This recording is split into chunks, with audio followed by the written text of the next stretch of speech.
Proverbs 8:21 says that, "I may cause those that love me to inherit substance, and I will fill their treasures." Banks don't want you reading that verse, not because it's dangerous, but because once you understand what it actually means, you realize you've been looking for wealth in all the wrong places. This isn't about asking God for money. It's about activating an inheritance code that's already written into your spiritual DNA. And Catherine Ponder, one of the most profound prosperity teachers of the 20th century, spent her entire life decoding how this works. She understood something most people miss.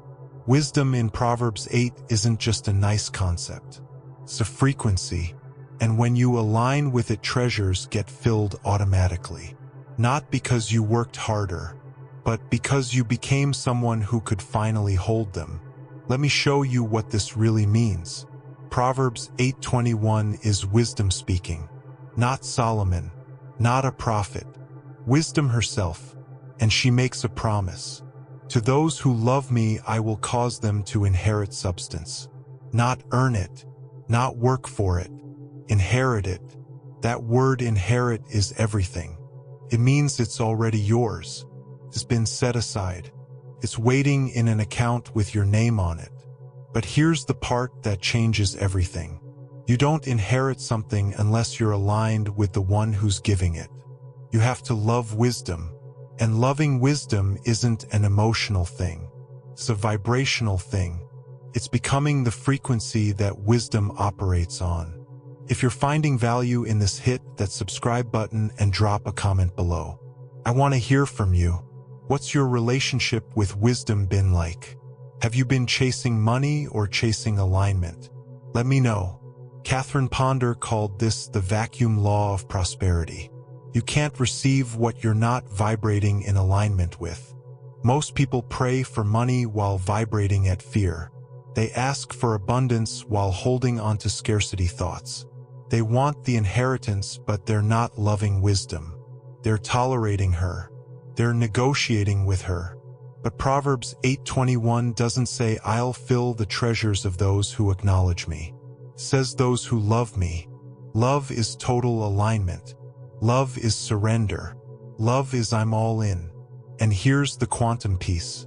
Loving wisdom means you stop looking at the external world as your source. You stop thinking your job is your source. Your clients, your business, your investments, all of that is a channel. But wisdom is the source. When you love wisdom, you start making decisions not based on what looks profitable in the moment, but on what aligns with eternal principles. And that shift in how you make decisions literally changes what you can inherit. Because inheritance flows through lineage. And when you align with wisdom, you enter a different lineage. You're no longer operating as someone trying to get wealth.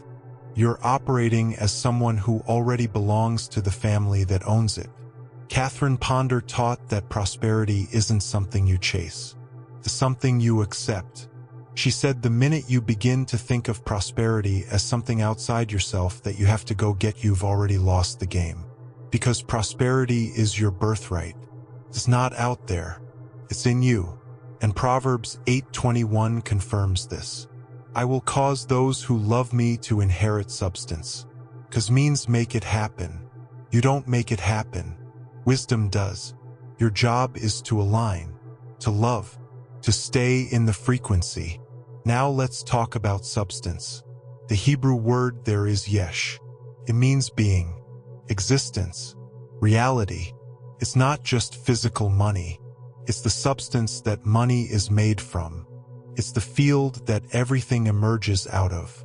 When wisdom fills your treasuries, she's not just dropping cash in your account. She's filling you with yesh, with substance, with the raw material of creation. And once you have that, once you're vibrating at that level, physical wealth has no choice but to manifest. Because the outer world always mirrors the inner substance. Catherine Ponder wrote that many people are trying to demonstrate supply when they should be demonstrating substance. Supply is the form. Substance is the essence. If you're always chasing the next paycheck, the next client, the next deal, you're chasing supply. But if you align with wisdom, you tap into substance. And substance never runs out. Substance reorganizes itself into whatever supply you need in the moment. That's the inheritance, not a one-time payout. A continuous flow of yesh that shapes itself into health, relationships, opportunities, and yes, money whenever you need it. Here's where most people get stuck. They read Proverbs 8:21 and think, okay, I love wisdom now, where's my money? But loving wisdom isn't a transaction. It's a transformation. It's not I said the words now give me the result. It's I've become someone who operates from wisdom's frequency, and now my external world is rearranging to match. Ponder called this the law of mental equivalence. You can only experience in the outer world what you have an inner equivalent for. If you don't have an inner equivalent for wealth, if your soul doesn't recognize it as natural, you can't hold it. It'll come and go. You'll get the opportunity and sabotage it. You'll receive the money and lose it. But when you love wisdom, when you spend time with her, when you meditate on her, when you make decisions based on her principles, you build that inner equivalent. You become someone who can inherit. And once that inner shift happens, the outer world has no choice. The treasures get filled, not because you begged, but because you became aligned. And if you want a tool to help you build that inner equivalent, I created something for exactly this. It's called the Quantum Wealth Scripture Journal. 30 days of Bible verses combined with quantum wealth activations. Every day you get scripture reflection and a practical action step. It's designed to help you align with wisdom's frequency so the inheritance can actually manifest. I'll drop the link in the description and in the first comment. Check it out if it resonates. Catherine Ponder also taught the law of non-resistance. She said that what you resist persists, and most people are resisting the very wisdom that wants to fill their treasures. They resist because wisdom often tells you to do things that don't make logical sense. Wisdom says forgive that person. Logic says hold the grudge. Wisdom says give when you feel like you don't have enough. Logic says hoard. Wisdom says rest. Logic says grind harder. And every time you choose logic over wisdom, you create resistance. You block the flow. You cancel the inheritance. Proverbs 8:21 doesn't say, I will fill the treasures of those who are smart, or those who work hard, or those who have the best strategy. It says those who love me, and love means trust. It means when wisdom whispers something that sounds crazy, you do it anyway, because you know she sees what you don't. That's how the inheritance flows, through obedience to wisdom, through alignment even when it doesn't make sense. Let me give you an example. A woman Ponder wrote about was between jobs. She had almost no food in the house, just a little hamburger, some coffee, and half a carton of cream. She was panicking, but then she remembered the principle. Don't focus on the lack. Bless what's on hand.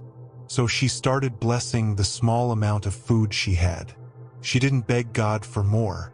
She blessed what was already there. And that tiny amount of food lasted for days. It stretched in ways that didn't make sense. Until money came through and the crisis passed. That's the law. When you bless substance, it multiplies. When you align with wisdom's frequency, the little becomes much. Most people are doing the opposite. They're cursing what's on hand. They're looking at their bank account and panicking, looking at their debt and complaining, looking at their situation and declaring lack. And every time you do that, you're pushing the inheritance away, because you're not loving wisdom. You're rejecting her. Wisdom says, I've given you something. Bless it, honor it, work with it, and I'll multiply it. But if you despise the small, you'll never receive the large. Proverbs 8 also says that wisdom was there at the beginning, before the earth, before the mountains, before the seas. Wisdom is the blueprint of creation. Everything that exists was formed through her. That means when you align with wisdom, you're aligning with the same force that organized the universe. The same intelligence that holds galaxies in place. The same frequency that turned nothing into everything. And if that force can create worlds out of nothing, it can certainly fill your bank account. But here's the key. You can't access that creative power through force. You can't manipulate it. You can't control it. You have to love it. You have to surrender to it. You have to trust that wisdom knows what she's doing. And when you do, when you fully let go and align, the inheritance flows. Not in your timing, but in perfect timing. And it's always bigger than what you were trying to force. Catherine Ponder taught something radical. She said that our words carry creative power. That when we speak, we're not just communicating, we're creating. And this ties directly into Proverbs 8. Wisdom speaks and creation happens. When you align with wisdom, you gain access to that same creative power. Your words start carrying weight. Your declarations start manifesting. Not because you're manipulating the universe, but because you're speaking from the same frequency that created it. She gave people prosperity affirmations. Statements like, "Divine love through me blesses and multiplies all that I give and all that I receive." These weren't empty words. They were frequency alignments.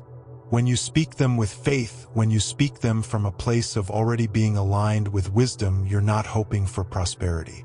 You're declaring it. You're calling it forth from the substance realm into the supply realm. And it has to respond, because that's the law. Most people are speaking poverty. They say, "I can't afford that. Money is tight. I'm barely making it." And every time they speak those words, they're creating that reality. Not because the universe is punishing them, but because they're vibrating at lack. They're not loving wisdom. They're loving fear. And fear fills your treasuries too, just with the wrong things. Debt, stress, scarcity. Whatever you align with, you inherit. If you've been finding value here, there's a way you can support what we're building. We have a membership option. It's not required at all. But if you feel called, members get early access to videos before anyone else. The link is in the description. I'm grateful for everyone who's part of this journey. So let's bring this home. Proverbs 8:21 is not a motivational quote. It's an activation code. It's wisdom saying, "I have an inheritance set aside for you. It's already yours. But you can't access it by chasing it. You access it by loving me, by aligning with my frequency, by making me your source instead of making the world your source." And the moment you do that, the treasures get filled. Not because you earned them, but because you inherited them. Catherine Ponder taught that prosperous thinking is not wishful thinking. It's aligning your mind with the mind of infinite supply. And that's exactly what Proverbs 8:21 is describing. Wisdom is infinite supply. She's the source code. And when you love her, when you align with her, when you make decisions based on her principles, you literally plug into a different financial operating system. One where wealth isn't scarce. One where opportunities don't run out. One where there's always more than enough because you're connected to the one who created everything. Here's what most people don't realize. The reason banks don't want you meditating on Proverbs 8:21 is because it makes you sovereign. Takes your power back. When you understand that wisdom is your source, not your employer, not your clients, not the economy, you stop being controlled. You stop living in fear. You stop making decisions from desperation. And you start operating from a place of abundance. A place where you know that no matter what happens externally, you're connected to the source that fills treasuries. That's the inheritance. It's not just money. It's freedom. It's peace. It's the ability to make decisions based on alignment instead of survival. And once you tap into that, you become dangerous to the systems that profit off your fear. Because you're no longer playing their game. You're playing wisdom's game. And in wisdom's game, there's always enough. Your action step is this. Stop asking God for money. Start asking for a deeper love of wisdom. Start spending time in Proverbs 8. Not just reading it, meditating on it, asking what does it mean to love you? What does alignment with you look like? What decisions am I making out of fear instead of wisdom? And as you do that, as you build that relationship with wisdom, you'll start noticing something. Opportunities appear, resources show up, ideas drop into your mind, doors open that were closed, not because you worked harder, but because you aligned. And alignment always produces inheritance. Catherine Ponder said that the universe is lavish and abundant, and it's your destiny to be supplied with everything you need and desire. But you have to tune into that frequency. You have to become someone who expects abundance, who blesses what's on hand, who makes decisions from wisdom instead of fear. And when you do, the scripture doesn't lie. I will fill their treasures. Not maybe, not if you're lucky. It's a done deal. It's locked in. It's just waiting for you to align. So here's my question for you, and I really want you to comment on this. What would change in your life if you stopped seeing money as something you have to chase and started seeing it as something you inherit through alignment with wisdom? What decisions would you make differently? What would you let go of? What would you step into? Let me know, because that shift is where the breakthrough lives.